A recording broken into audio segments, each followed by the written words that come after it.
This team, for whatever reason, maybe because they haven't been in the fucking league long enough, there wasn't actually a win, lost column for them, which is the Dolphins. They came 10th last year. Who did they lose? No one.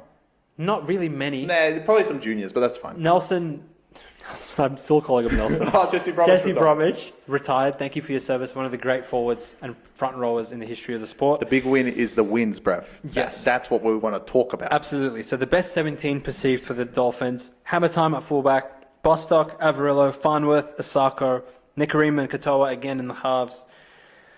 Daniel Saifiti and Flegler at some point in the season. We hope to see him coming off his shoulder repair. Jeremy Marshall-King stays in the red and white. Felice Kafusi, Tom Gilbert, Max Plath in the forward pack. Off the bench, Sean O'Sullivan, Nichols, Fini Fuiaki, Raystone. Junior Tupa, 18th man, might find his way into the backline if there's any injuries, coming over from the Tigers. Kenny Bromwich still there. A couple of the Nice sisters. Trey Fuller, if anyone goes down as well. One of your he's actually out for the first start of the year. Yes, he is. But they are my fifth and final future. Dolphins to make the top 8. And I think they can do very well this year. Wayne's gone, right? Wayne was always going to leave, though. Everyone's going to say, oh, bruh, Wayne's gone. I know. We all knew, actually. We all knew when he first signed that he was going to leave. So why is everyone like, oh, Wayne's gone? Look, Wayne went to a worse club, in my opinion. At this moment in time, this Dolphins team, the way it's constructed, I would say 70% of the coaches would be like, fuck, I'd love that team. Yeah. They're incredible. And if they grab Flegler, they're probably, at $3.50, whatever the price is to make the 8, one of the best forward packs at that price. They probably have a better forward pack than some of the teams that will make the 8. Mm. And I think the backline proved last year, how many weeks did we come here and sit there 1-7 again? The same idiots. Because they don't, look, they're durable, they play hard. Farnworth is an elite centre. Yeah, literally. They have backup, Trey Fuller down the line. Junior Tupou can't even make the lineup and they signed him this year. Mm. And their halves are up and coming. Obviously, there seems to be a few changes. I think that hasn't updated yet, but Jake Averillo might be playing 5'8", which will bring Tupou into the lineup and Bostock go to centre. Regardless, if Nikorima's there or not. Don't mind it. But it doesn't matter, right?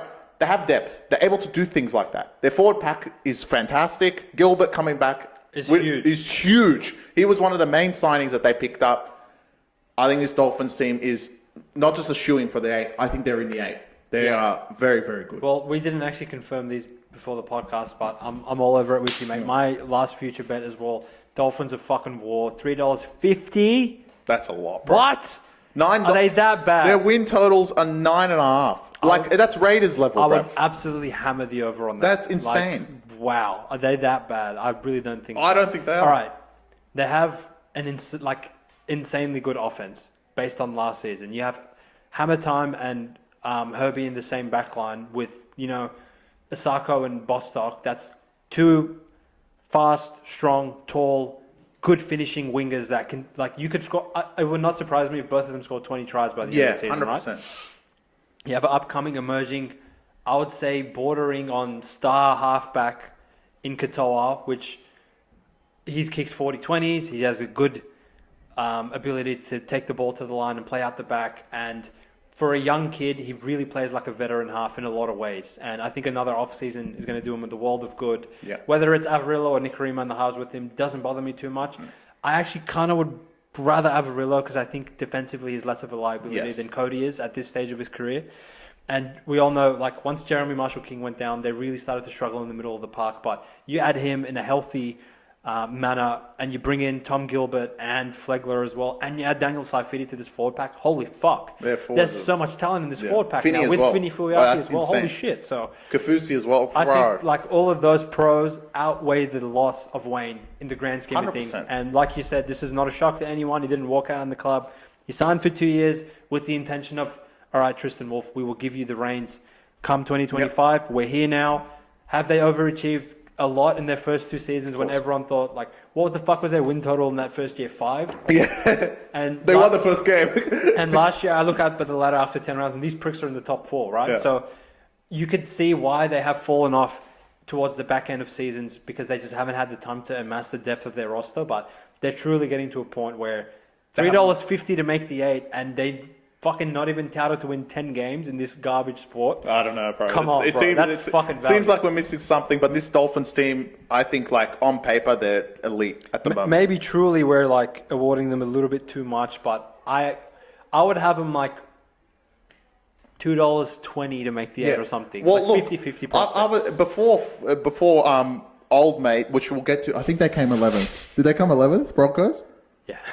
Before we can Sorry, 12th. That's why I'm laughing. I just remembered who came 11th. Yeah, okay. It's probably Titans. But when it first opened, Dolphins to be the highest wins in Queensland were like something like $9.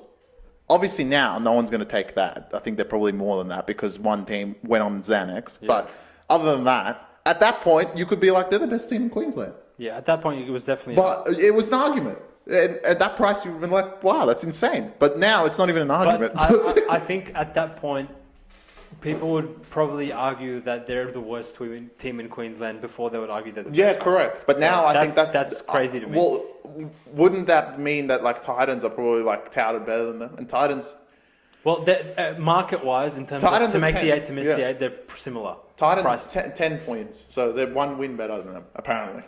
Well, we'll get to Titans, who are their own enigma, but I think this Dolphins team is probably, as far as futures goes, the most underappreciated team going into the season. I think, like, for a long shot, no, it's not even a long shot. I think it's pretty good. I think a long shot, the best is probably Cronulla, like, minor premiership, like, because of the price. Cowboys but then wooden spoon, obviously. Cowboys wooden spoon, obviously, but I think, like, in terms of actually realistically happening the most, Dolphins seems to be the best. Bro. Yeah, no, I totally agree with you. And will they miss Wayne? We'll see throughout the year. Like, I think the value of Wayne will truly be quantified by the end of this season, Correct. right? If they get all these additions to the lineup and all this and garbage they can't do anything, and they finish below what they did last year, like they finished 12th, then I'll be like, wow, Wayne like truly can carry so an organization. Good. Holy fuck. Yeah. Okay. But outside of that, I think like there's no excuse for these guys to miss the 8 this year. Who came 11th?